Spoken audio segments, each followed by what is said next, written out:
تصور کریں انسانی زندگی ڈیزائن کرنے کی طاقت.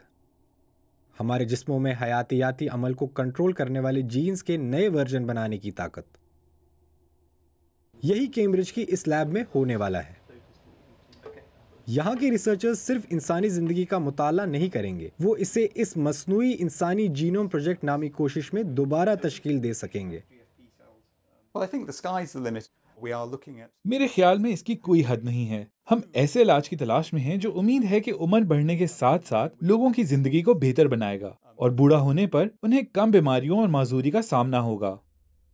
ہمارے جسم کے ہر سیل میں ڈی این اے نامی ایک مالیکیول ہوتا ہے جس میں اے، سی، ٹی اور جی نامی مزید چھوٹے 4 مالیکیولز ہوتے ہیں. یہ مختلف کمبینیشنز میں بار بار دہرائے جاتے ہیں تاکہ ایک جینیٹک کوڈ بنایا جا سکے جو حیرت انگیز طور پر ہمیں ہم بناتا ہے. اور انسانی جینوم پروجیکٹ سائنٹسٹوں کو اسے بارکوڈ کی طرح پڑھنے کے قابل بناتا ہے. لیکن نیا مصنوعی جینوم پروجیکٹ اسے ایک بہت بڑا قدم آگے لے جائے گا.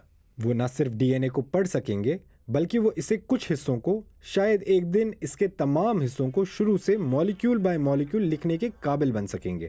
تاہم خدشات ہے کہ کچھ لوگ اس ٹیکنالوجی کا غلط استعمال کر سکتے ہیں، مثال کے طور پر انہینسڈ انسان بنانے یا مولک حیاتیاتی ہتھیار یعنی بایولوجیکل ویپنز بنانے کے لیے. جن بوتل سے باہر آ گیا ہے. ہم اب پابندیوں کا ایک سیٹ عائد کرنے کی کوشش کر سکتے ہیں، لیکن اگر کسی تنظیم کو مطلوبہ مشینری تک رسائی حاصل ہو اور وہ کسی بھی چیز کو سینتھسائز کرنا شروع کر دے تو میرے خیال میں کوئی بھی انہیں روک نہیں پائے گا. دنیا کی سب سے بڑی طبی خیراتی تنظیم ویلکم ٹرسٹ نے فیصلہ کیا ہے کہ انسانی صحت کی دیکھ بھال کے لیے ممکنہ فوائد خطرات سے زیادہ ہیں اور انہوں نے تحقیق کو فنڈ کرنے کا فیصلہ کیا ہے.